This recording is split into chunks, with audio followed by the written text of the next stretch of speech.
Merry Christmas, Happy Holidays, Happy Hanukkah, Happy Kwanzaa, whatever you celebrate. Festivus. Happy whatever it is. Yes. Wade and I, we were talking a while back, and we were like, you know what? You know what our favorite thing is? That Christmas Story marathon. And then when we looked up the movie, we found out, well, hey, there's a new one, and we watched it. Yes. And it was pretty decent. And we're like, you know what? Let's do a review. Why not? Last year we did Home Sweet Home Alone. This year we said, what the heck? We'll do another legacy sequel with A Christmas Story Christmas. We were originally thinking about doing A Christmas Story 2, Christmas Vacation 2, and Jingle All the Way 2, but we have already been through pain through Home Sweet Home Alone. We thought, hey, let's go through something that's a harmless sequel, reboot-ish kind of thing. And just one, not three. Yes. This one's about Christmas, unlike Christmas Vacation too. Yeah, and actually, what's funny is in doing my research for all this, I found out that A Christmas Story is only part 3 of a series of other like made-for-TV movies. I think this is the first theatrical one. The only one other one made it to theaters. It was called My Summer Story. It had an alternate title elsewhere, but it didn't really take off. And from what I've I all narrated by Gene Shepard until A Christmas Story 2. Really? Yeah, because I mean they're all based on his book. I believe it's called A Story. It's called In God We Trust. All Others Pay Cash. Okay. And these are all stories in what's called the Parker Family Saga. That's the name of the whole franchise. And so Christmas Story, the original, was part 3. So this is part 4. Oh no, this is like part. Let's see. 6, 7. Yeah, this is like part 6 or 7. Yeah. Yeah. So this movie takes place, I believe, 40 years, like 30, 40 years after. After A Christmas Story. It's the 70s, I think, Christmas Story. It takes place in 1940. In the 40. So it has to be 1970, because Ralphie's probably around So 30 years later. Yeah, 30 years roughly. Because he was like 10. Right. So it takes place 30 years after the first movie. Ralphie's all grown up. He has his own family, his own kids, and he's living his own life. As a writer. He's attempting. Aspiring writer. Yes. And so, they're kind of roughing it, by 1970s standards. And he's waiting to get his book published. And there's even in the beginning, there's little callbacks, when he goes to when he goes to the one publisher and he bribes him with the little chocolate thing, and how he's pushing it, kind of like when he tries to bribe the teacher with the apple and everything.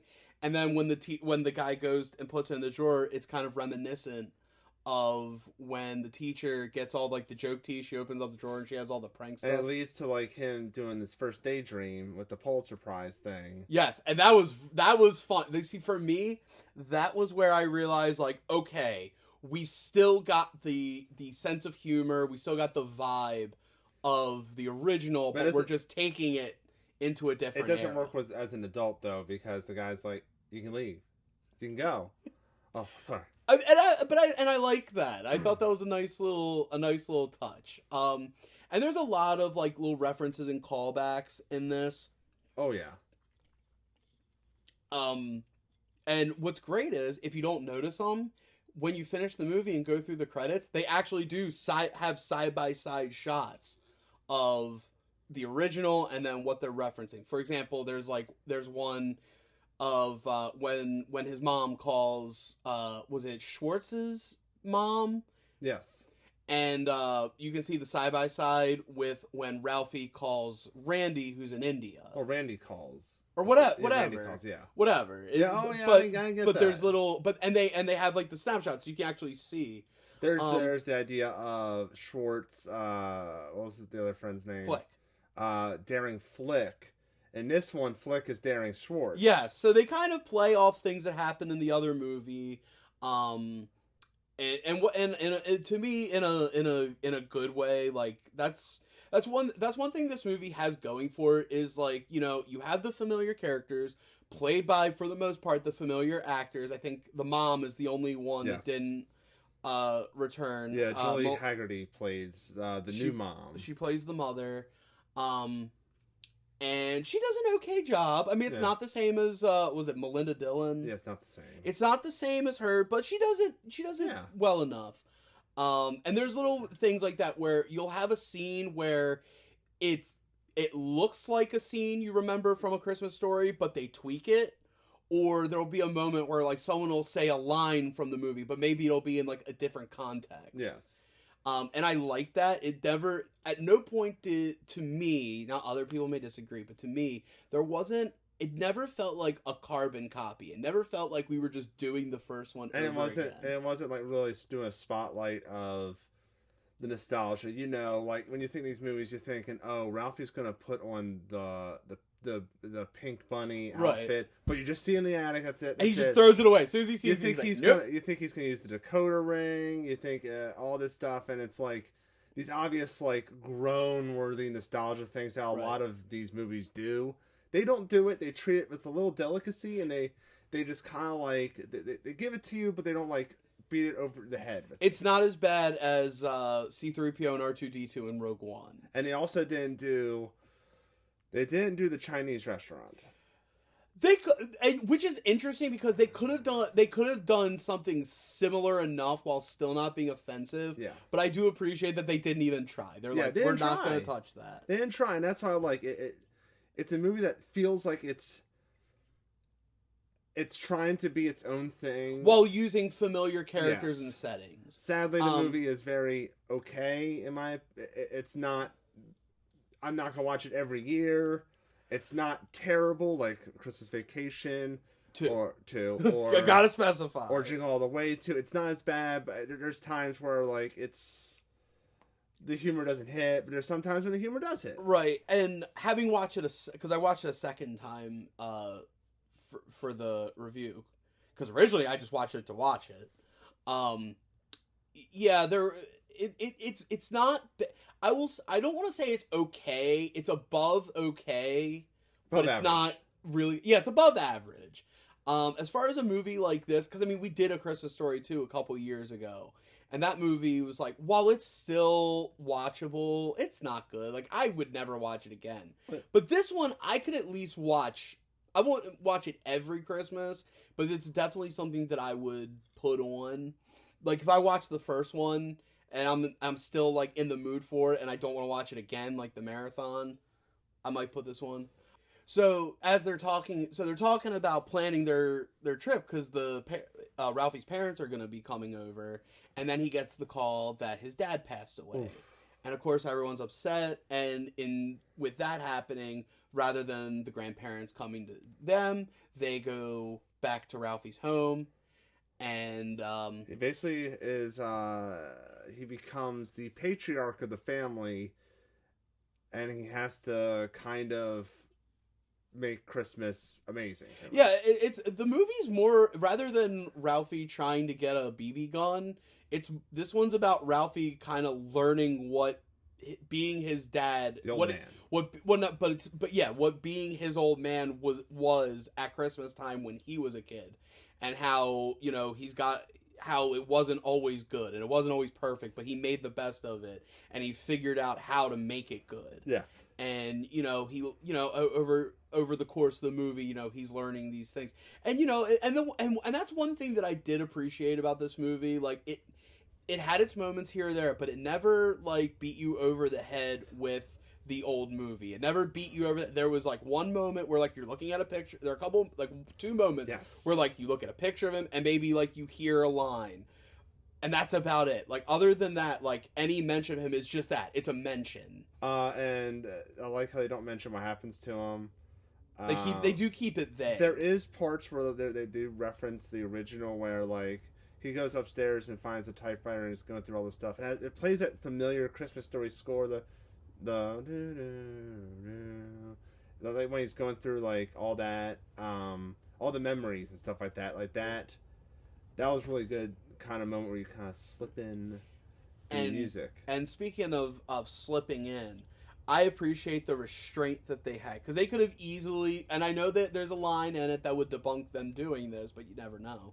I do give them credit for the restraint of only having the lampshade from the leg lamp, Yes. and not having him have dug it up from behind the garage and And we have duct tape that it. hero shot of like him carrying it down the Yeah, stairs. I appreciate the restraint on that, because they really could have. And and going back to something you said before, how you don't actually see him wear the bunny suit; they just show it and he throws And there's it. other references of like the Santa Claus scene where they're in the mall, or was it Higbee's. They go to Higbee's, Yeah. and they kind of have their own version of the I Like the Tin Man Kid. oh boy, but he's no, but you sure you want some? They do it differently enough to where it's like you get what they're trying to do, but it doesn't feel blatant and you get like to see, some movies. And it's good because now we flip it. Like, did Ralphie's parents, were they doing the rushing of shopping when they were there? Like?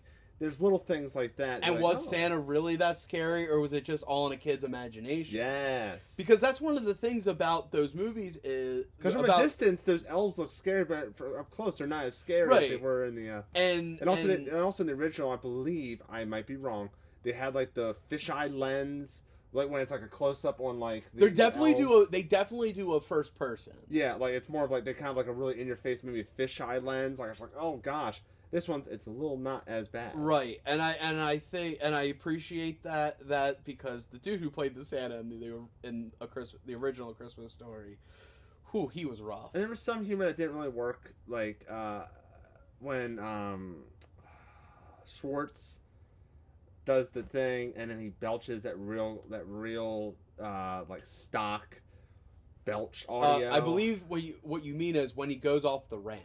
Yeah, the Wilhelm's belch, I'll say.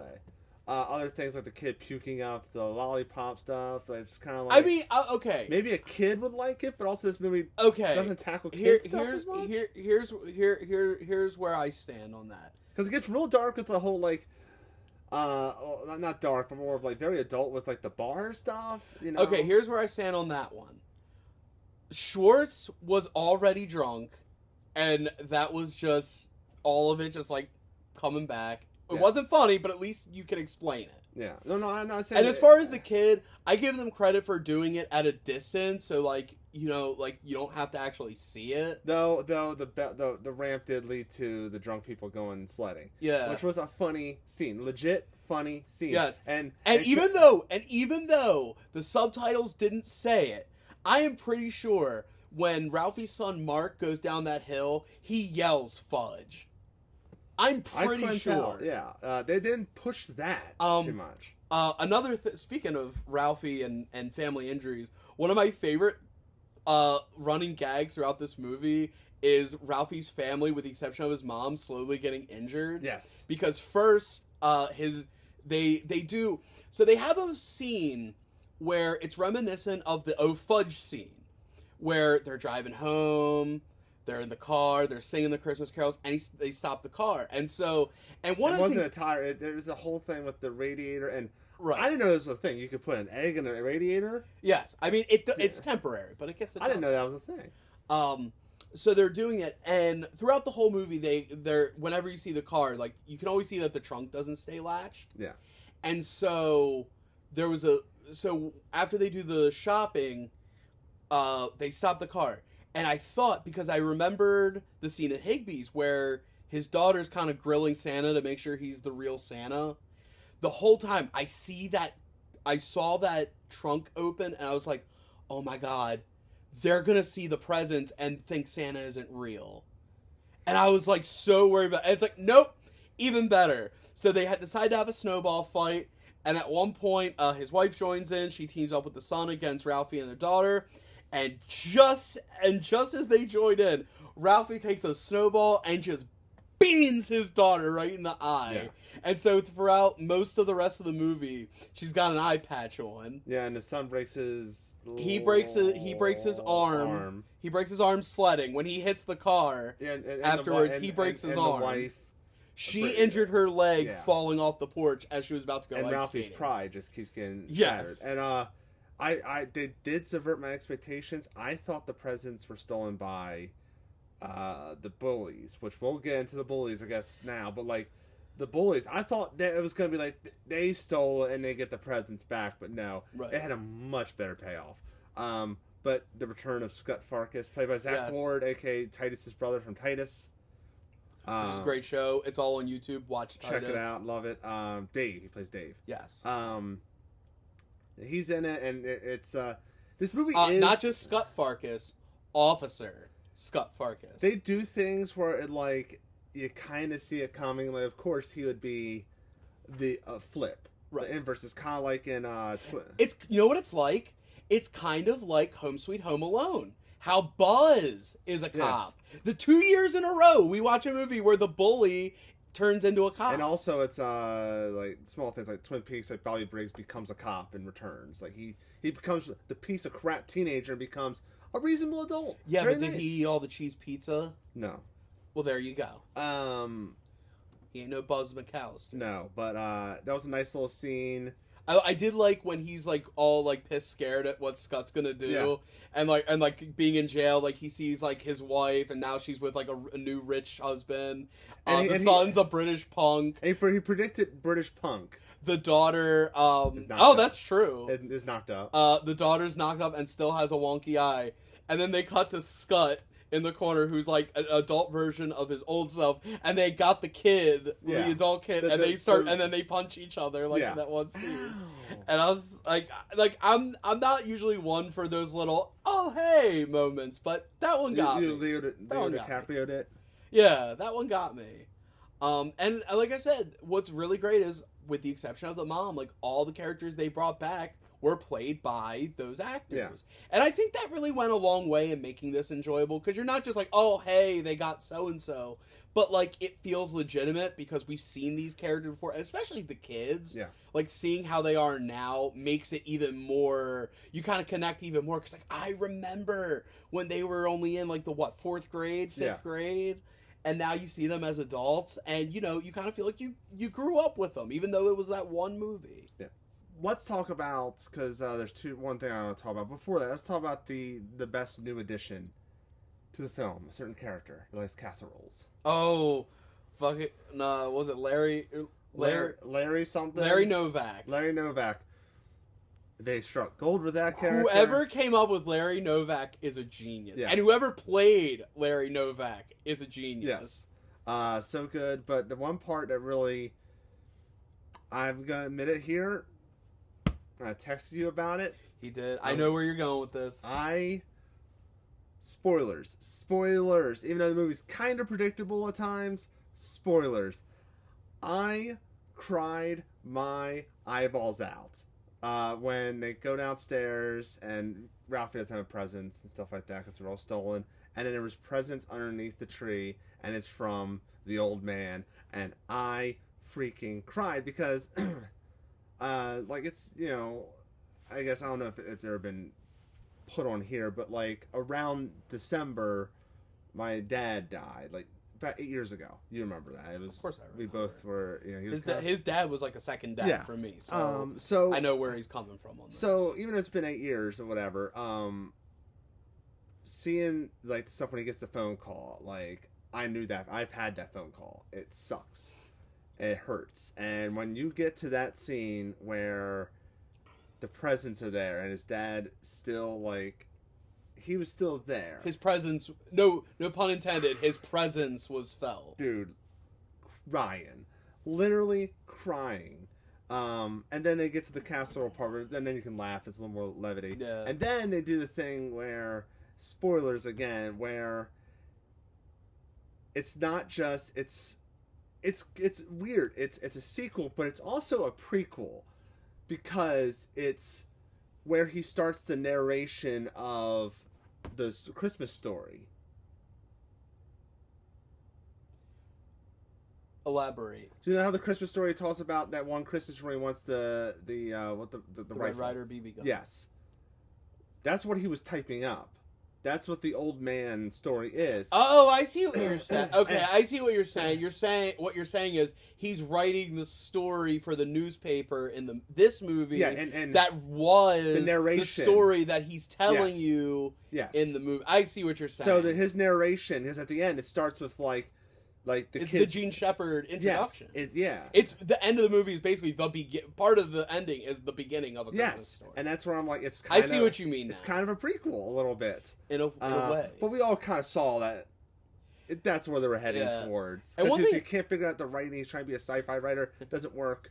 And one thing I really will give this movie credit is they know how to balance out the funny moments, the serious moments. They do it well.